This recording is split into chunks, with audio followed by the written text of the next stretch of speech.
находитесь на канале Еркын. На этом канале я буду вам рассказывать о том, как я переехал в Казахстан, о моих целях. Мы направляемся в город.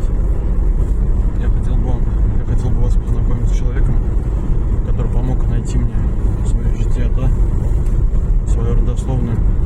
Зовут его Бурманов Муллубек-ага. Написал несколько книг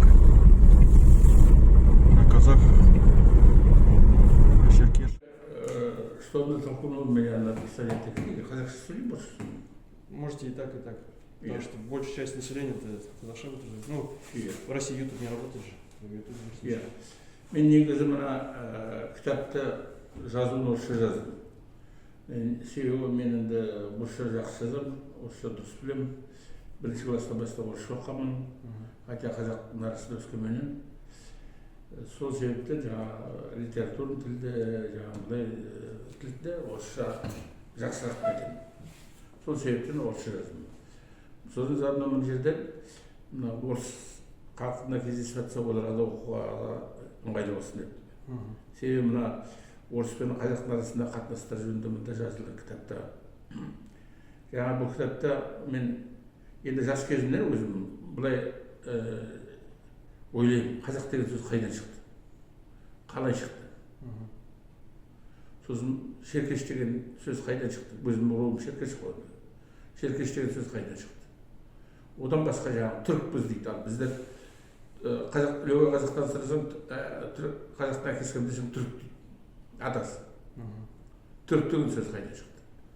Сосын енді жаңағы біздер мына кіші жүздегілер, біздер алшынбыз дейміз. Мына шеркештің аталары, жаңағы шеркештің аталары байлы алшын тобында жатады. Солардың бәрін жас кезімнен соны ойлап жүрдім. Уақытым болмады, бірақ Москвада оқып жүргеннен бастап кітаптар жинақтай бастадым. Тарих жөнінде. Бұны ана жерде көріп отырсын, исторический кітаптар бұл жерде жағдай көбі.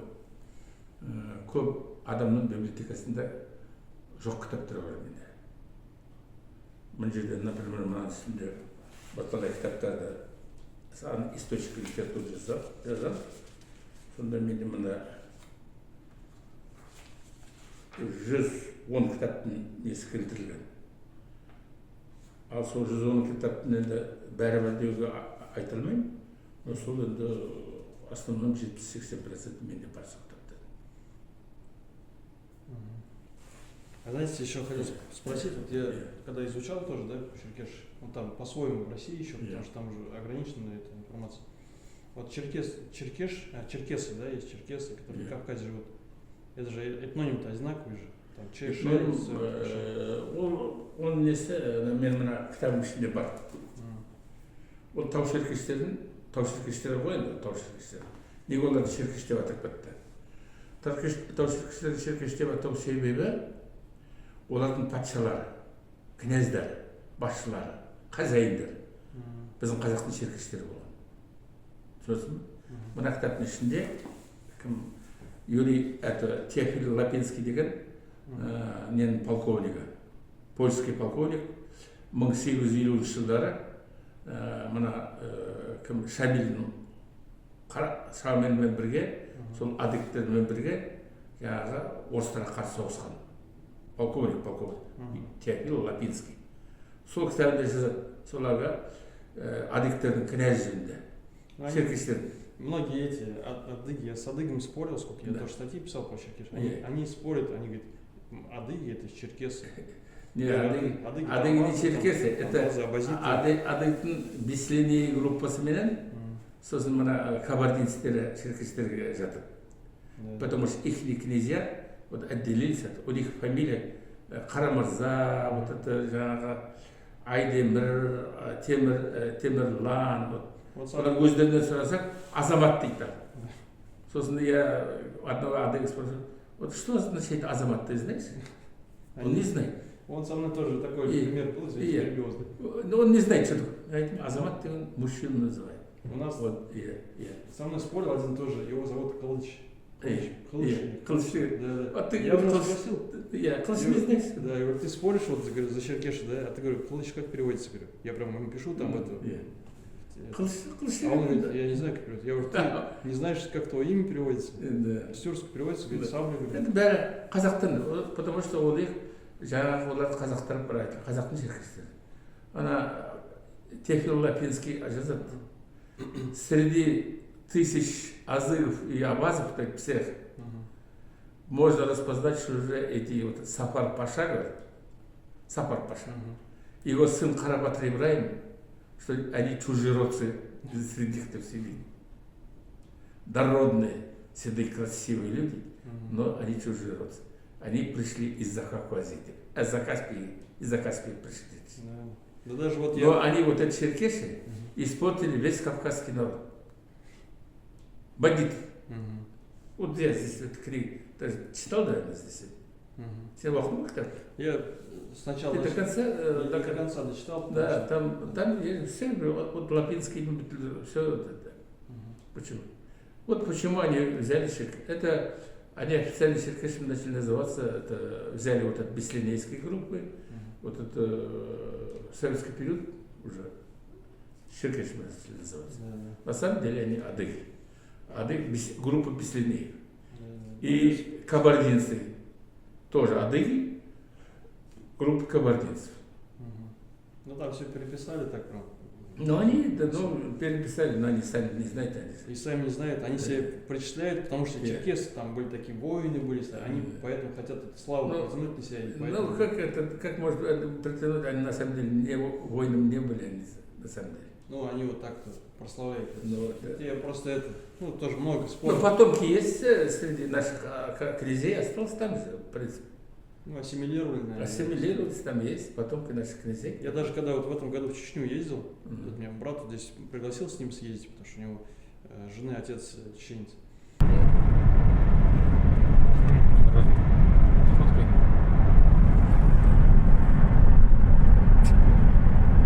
Ой, не увидела. И мы с ним поехали, и вот когда пока ехали в Чеченскую республику, там у них название рек, допустим, Карасу, там вот эти все названия. И у них спрашивают, что это, как они не знают, да. Просто они уже там жили, когда вот это все было уже. Они же не знают.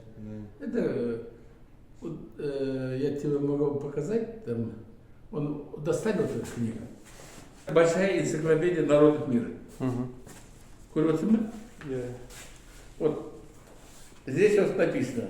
В 19 веке в бассейне реки Чир, Большой и Малый Зеленчаки, началась формироваться третья территориальная группа адыгов. Ее этническую основу составили миграционные суда кабардинцы и выходцы из западно-адыгейской группы Беслинеи. В советский период эта часть адыгов получила официальное наименование черкесы. Происхождение этноним черкес. Вот здесь. Вот. Волков. Так, Карамзин, Березин, Иванов, Санчевский, Аристов, Грот, Иловайский. Так, сейчас.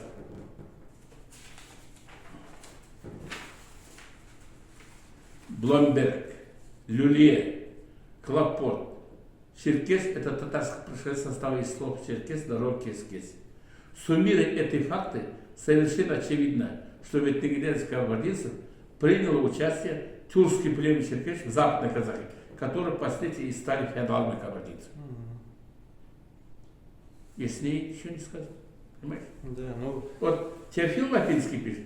В этом кратком обзоре истории черкесов я хочу опровергнуть заблуждение, которое ходило во всей Европе.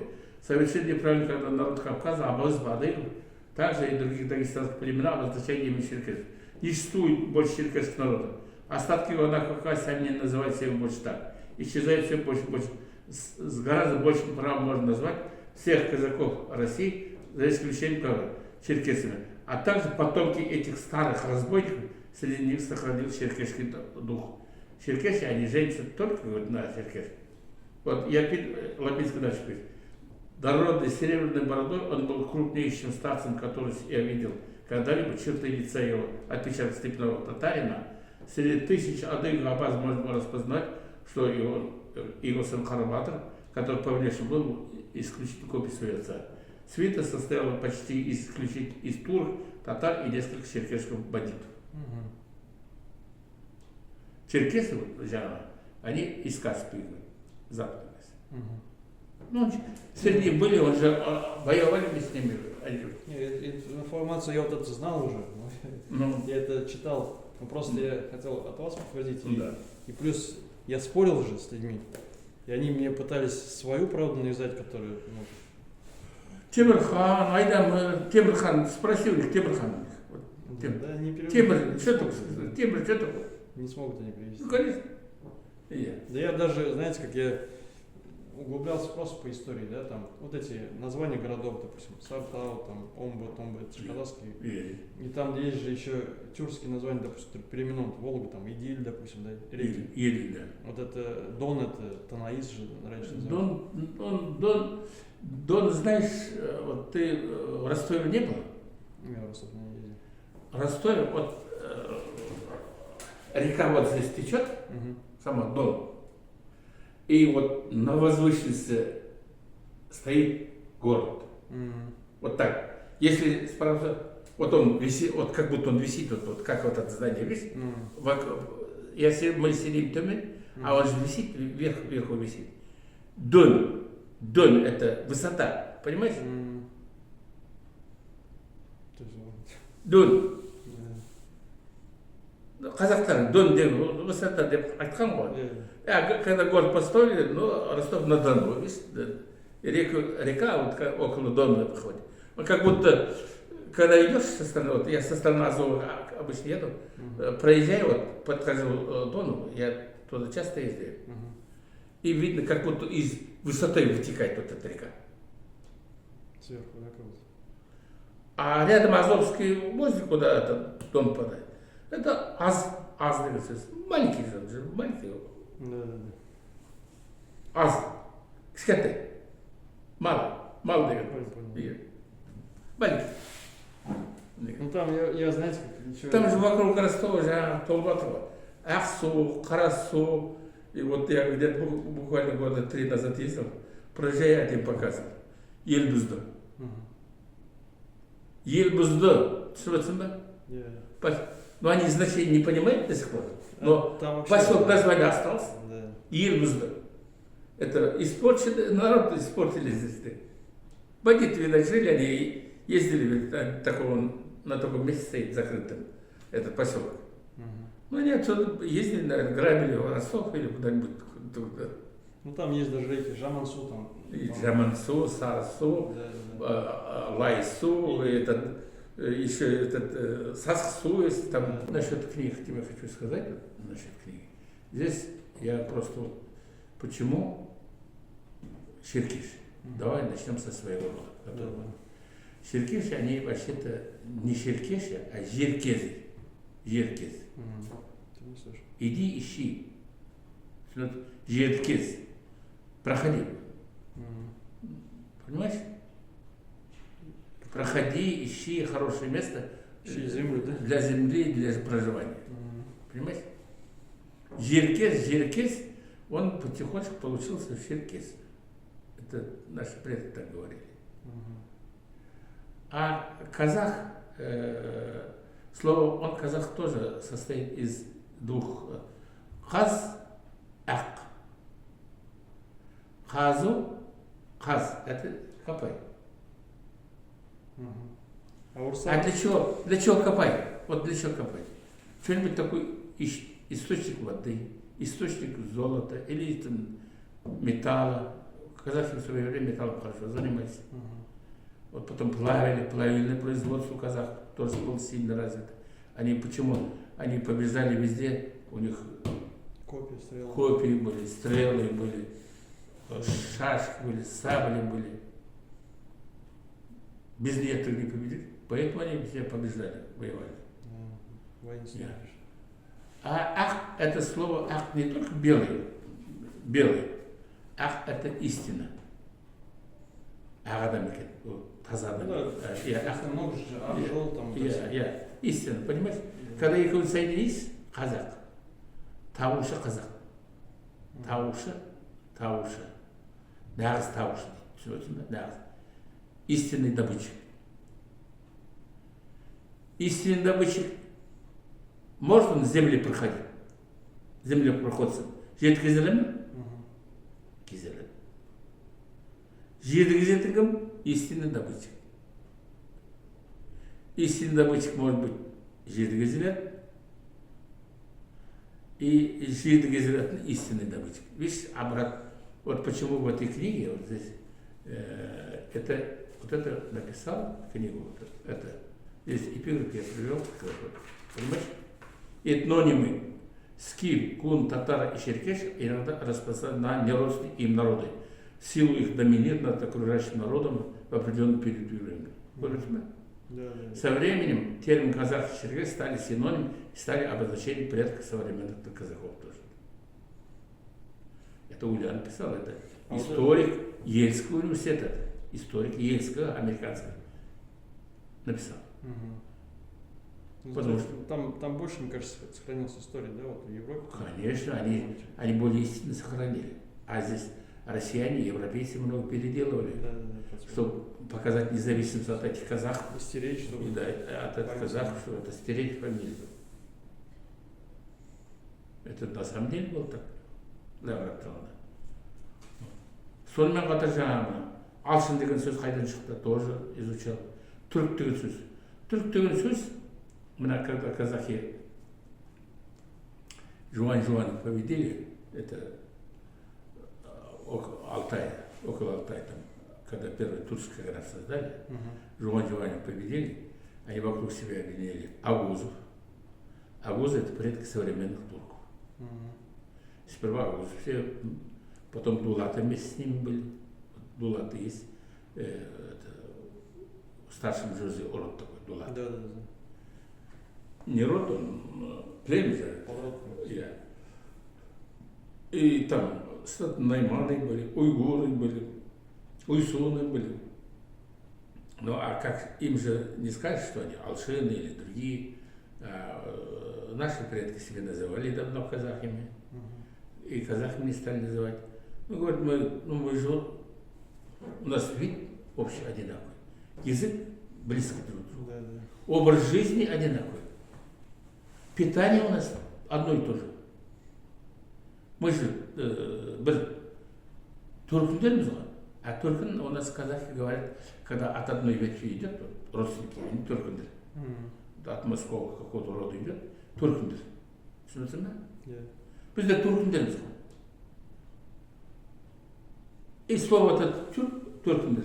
Ну, со временем принял более короткий вариант турк. Турк.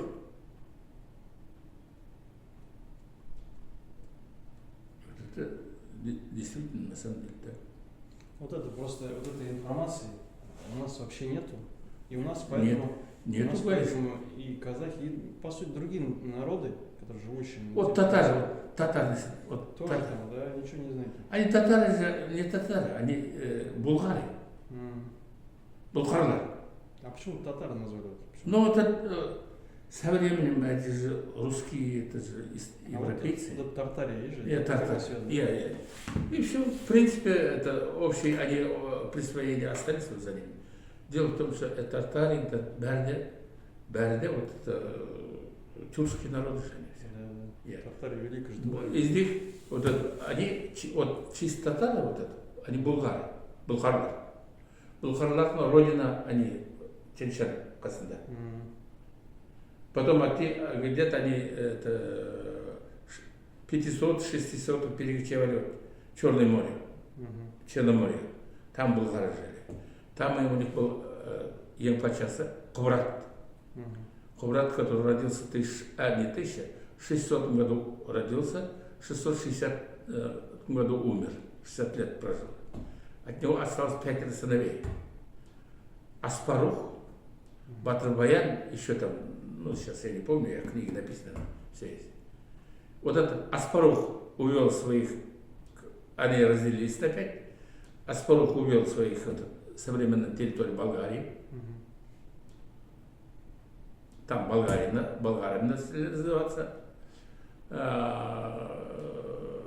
кім Батбаян дейді. Батырбаян. Он увел своих по Волжье, современной территории, вот, и Булгарии назывались они, Булгарии. Потом их после Ивана Грозного татарами сделали их. А еще один сын увел свои в Италию, он на территории Равенны, что ли, Равен Сундорноста. Қалған екеуі слились там с другими. То есть уже нет там, да? Нет. Понимаете? Ну, люди же не знают. Я как-то с татаром встречался, там, если только. Я говорю, вы кто? Вообще, татар. Я говорю, вы же не татар, вы булгары. Но мы знаем, говорят. Я даже вот, знаете, в Казани ездил. Да. Вот, в конце 25 года.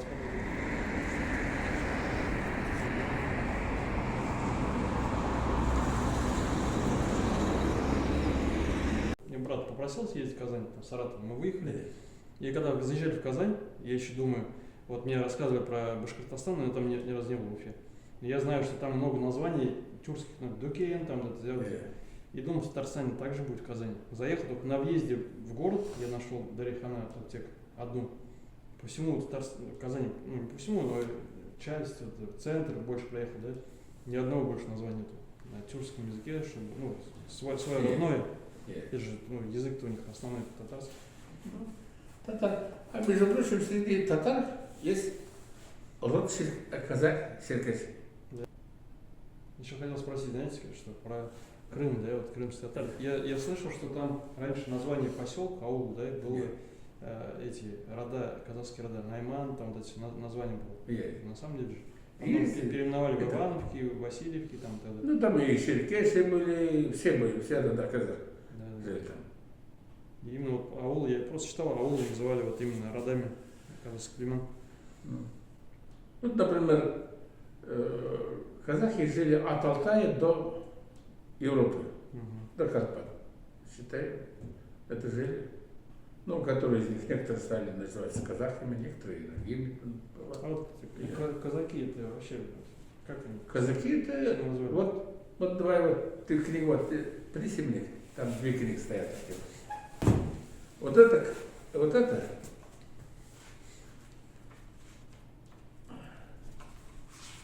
Валерий Никитин. Казачество нации или сословие. Смотри, какая толстая книга. Никитин, он атаман великого братства казачьих войск. Понимаешь? Вот теперь дальше слушай. Вот. Он пишет. Смещение казахов, черкесов, кавказских и киргизскими народами к образованию киргиз-кайсакской народности, освобождение организации народного утверждает ПКД в истории, в общем, казачества. Там смещение казахов, черкесов с Кавказа и тюркских народностей, печенегов, полностью тюрков и так далее, там, с русами Приднестровья и так далее, там потом под Днепровско-черкесов, которых главным образом образовалось запорожское войско казачество. Черные клобуки зовутся черкесами. И здесь. Они везде. И вот история российского казачества. Это основная книга. И здесь точно так же говорят, что основе становления, вот основа становления казачества стояли казахи-черкеши. Вот прямо. А что больше нужно? Все, больше ничего. Ваша книга, да, вот «Большой путь славы народа». И только можно у вас же приобрести, да, эту книгу? Или ну и магазин есть там. Магазин каких магазинов? Вот здесь есть этот Джангархан, книжный магазин. Нет, это здесь, допустим, вот Уральск. А если кто-то посмотрит, допустим, Алматы, то остановится? Нет, там нет. Ну, под заказ. Их мало было, всего 1000 экземпляров было. Сейчас релиз кончится, вот, несколько папок осталось. Если вдруг кто-то напишет, захочет купить. Пожалуйста, я могу, я сам отдать, или в книжный магазин можно купить. Я имею в виду, что если что, контакты могу, это же. Хорошо.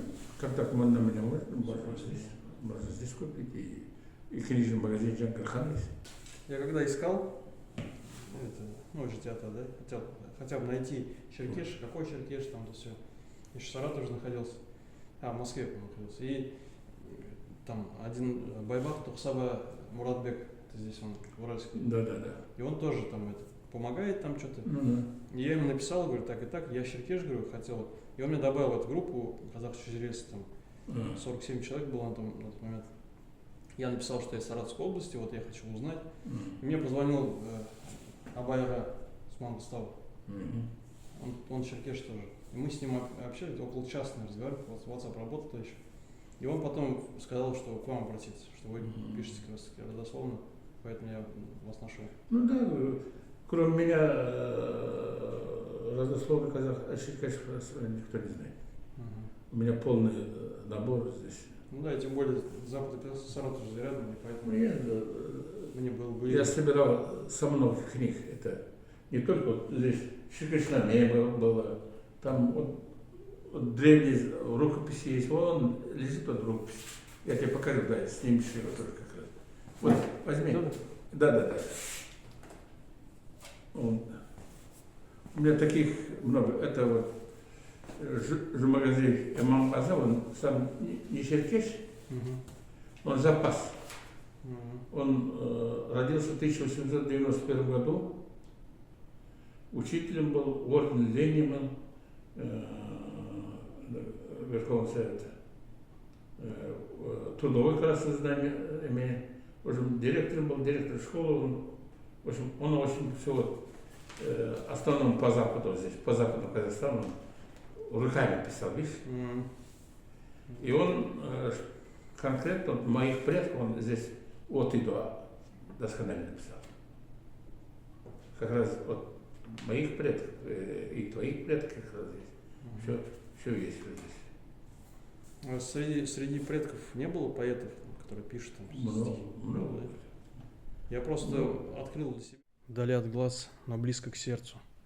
Мой Казахстан, я жив тобой. Нас разделяют сотни километров, но дух степей всегда со мной. И сердце бьется в одном ритме, и жизни бег с тобой один. Живем в едином алгоритме, ты лишь среди степей, а я среди равнин. Я словно конь, отбившийся от табуна. Брожу в чужой степи, ища дорогу. Но дух казаха, как звонкая домбры струна, зазвучит лишь в окружении своего народа. Порой чувствую зов крови, и он зовет меня домой. Мой Казахстан, вернусь я вскоре, в Атамикен, в мой край родной. Не только среди поэтов. Я поэтом не считаюсь, но я тоже много пишу стихи. Я тоже русскоязычный, но қазақша жазамын. Жақында вот на днях написал такой. Вот. Просто для тебя. Әкеменен анаға. Видишь? Вот на днях написал. Да. Денел адамы аңқылдақ, сенуменен басқаға. Ойын бүкпей сөйледі, болады сосын ақмақ. Денел адам, это крупный человек, понимаете, да? Да. Денел адам аңқылдақ, сенуменен басқаға. Ойын бүкпей сөйледі, болады сосын ақмақ. Он скрытный говорит. Кішкене адам сұм болады. Жақсы етіп ойын жасырар. Не істерін оны білмесін, бір күні сені қатырар. Жастық шақтан басталар адамның солай болуы. Пішіне үлкен балалар етере салып күшіне ойламай тартып алалар.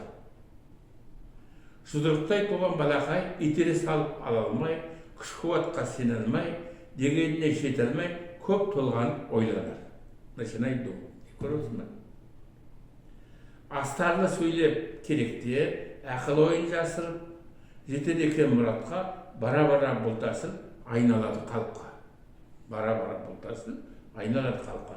Өмірден көрген жағдайлар, шағын келген адамдар жеткізіп жүр қолдарын көптеген істің басына. Люди небольшого роста добиваются высокой вершины власти. Көресің бе? Әке мен аналар, негізгі сізге айтарым. Тәрбиеде ұрпақтың күш қуатқа иланбай, ақыл ойын ұштаумен болашағын ойлаңдар. Когда крупный мальчик рождается, что родители не так уж радовались, что крупный, сильный. Надо его голову. Да. Ну, обычно крупный, сильный же это. Крупный, сильный, спортивный больше. Он под спорт, он мало думает. А все с детской привычки начинается. Он взял, толкнул, взял и пошел. Он ничего не думал. А маленький раз отобрали, два отобрали. Он начинает думать, как Как голову включить, да. Да. Вот. Ну, я писал, знаете, как стихи. У меня Я и другие сначала- стихи. Я сначала начал писать о том, что вот я же начал, ну, в этой казахской организации был фонд Устар, Я. которая изучение казахского языка, культуры, традиций, да, это прям единственная организация, которая что-то делала хотя бы, потому что все остальные на протяжении 30 лет просто проводили наурыз, ну, я потому что снимал там еще истории, вот, и я начал писать о том, что чтобы казахи как-то проснулись и вот это начали писать. Я посмотрел же сериал «Оян Казах», и про партию Алаш начал изучать, читать, мне стало все это интересно. Вот, и про Миржаха Дулатова написал стихотворение. Там. Так много говорите о казахском, но мало вас казахского внутри. Вы тешите себя одной из сказок, хотите быть вы теми, кем не рождены. Вы стерли все свои границы, вы стерли свой родной язык. Стремитесь вы чужому покориться, повесив на себя чужой ярлык. Вы вспомните, кто были ваши предки, за что боролись, жизни не щадя. А вы сидите, как грачи на ветке, смотря на гордый полет орла. Хотите, как и он, порхать свободно, но крылья ваши лишь муляж. Ведь быть казахом для вас не модно, надели вы защитный камуфляж. И ходите по свету горделиво, крича о том, что я степной казах. Но вы же забыли, в чем же наша сила. Кузиндаш, Оян, казак. И вот об этом я писал. Но меня там не поняли в России, не оценили, потому что они не понимают, о чем я пишу. Они думают, какой-то он странный. А в Казахстане, когда в Инстаграме публиковал, мне все пишут, там, жара есть, Баурум, там, что я там, и все пишут, что я это правильно делаю. И даже мне друг, вот Абдул Хайр, он в Алмате живет, сам с Атырау, он говорит, ты, говорит, брат, ошибка системы, говорит, не там родился. Тебе все интересно, говорит, ну вот, а в России... Ну, Казахстан вообще было бы хорошо. Да, ну я для этого переехал, по сути. Ну, я вообще родился, считаю, в России. Да, ты родился. Все на русском. Мне Ажи, она с этого, с Мистиксай, Жангалинский совхоз, ну, район. А та, получается, это страны мамы. А та, получается, Альдархан, Жангалинский. Вот, и они перекочевали в 68 году. Мама здесь родилась, в Жангале. И они перекочевали в 68 году туда, в Россию, в Саратовскую область. Из страны, получается, Нагаш, я знаю, они адайцы, там, адайт-языки.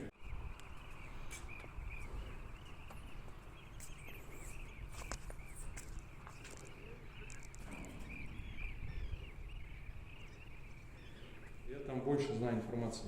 А со стороны вот отца все потеряно там. Отец тоже ничего не рассказывал, и сейчас его и нету, в принципе, спросить. Ну, они не знали многие, вот, просто не знали. Вот. Ну, например, вот тот Ермек, который вот я сейчас тебе покажу, он очень близко к тебе родственник, получается, Ермек. Он... Фамилия как у него? Мумана. Как Муманов? Муманов. Моман. Момин, да? Моман. Он такой тихий, спокойный. Не, ну в Казахстане, мне кажется, все равно проще восстановить. Ну, нет, ну я так остался. Потому что вот мне, допустим, да, с фамилией Жена Алиев. Жена Алиев. И ты думаешь, откуда это все пришло. А потом, когда с вами пообщался, я уже понял, что... Женаль, у нас Женаль не говорят. Женаль. Ну, мне многие писали, я когда даже вот в прошлом году приезжал, здесь был форум ремесленников в Уральске. Я случайно попал, потому что от Саратова никого не было, меня пригласили. И сказали фамилии, я как произнес, и меня записали там на форуме, Жан Алиев, и даже есть интервью, мне брали Аржаев там, и написали они, Жан Алиев. Просто цех создать по производству, чтобы не в Казахстане покупать, потому что не совсем удобно вот эта доставка. Ну, вот сюда приходится ездить, в Казахстан заказывать и потом возить. Ну, вот, поэтому там хотели сделать и продавать. Потому что казахам России, допустим, ну, молодое поколение, понятное дело, что они могут себе приехать на машине у кого-то, там, на поезде, а взрослое поколение, они не могут приехать. И взрослое поколение как раз таки вот ценитель, да, вот традиции, культуры, и они, соответственно, хотят купить. И мне вот это близко, я сюда еду, как домой, если честно. То есть они даже... Ну, здесь многие написаны. Некоторые вот здесь, когда вот это, у меня же это полностью есть вот здесь, полностью черкешный шизилес менде бар.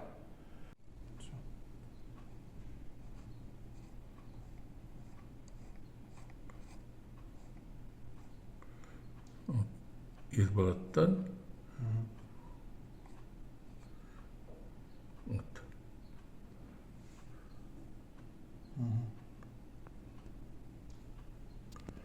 Не полный дел, ну, полный девать каменян, он не полный, конечно, тут еще много не внесены. Вот сейчас до сих пор шлют из нашей Казахстана, в основном из Астрахани сейчас много идет, просит, вот сегодня сейчас прислали узнать этот родословный, там, Сахов-Ширкеш, хотят знать. Но они просто ничего не жалеют. Отгадаешь, они так рады. Кто-то 10 тысяч рублей посылает, кто-то 20 тысяч рублей посылает. Ну, кто чем рад, кто считает себя... Не, у нас тоже много да. хотят. Но... И они лишь бы им нашел. Черкеши собираются же, да, вообще вот так, какой-то, ну, где-то какое-то место, я просто слышу, Ну, что иногда собираются. вот я собираю иногда черкешев. Потому что вот адайцы, допустим, собираются, на мало, да, собираются, адайта там на гору ездят. А вот черкеши я не слышу. Мне... Но у нас черкеши, вот, мы же есть построили здесь недалеко. Туда в год один раз собираются. А где эти? Ну, последний раз. Вот сейчас в Акжаикском районе там есть. Базарчук. Там что, стелла какая-то? Да, стелла хорошая там есть, все нормально. Ну, ты поискать интернет, доехать там, да. Ну, бар этот, Шаграя там есть. Ну, я понял. Там стеллу хорошую сделал, поставили. Хорошие, там, ну, Я узнаю, может. пришлось солить деньги, истратили. Там сейчас. Вот сейчас у нас взнос надо собирать, чтобы это содержать, который там охранник, туда-сюда. Ну, никак черкеши не соберут, что-то наши.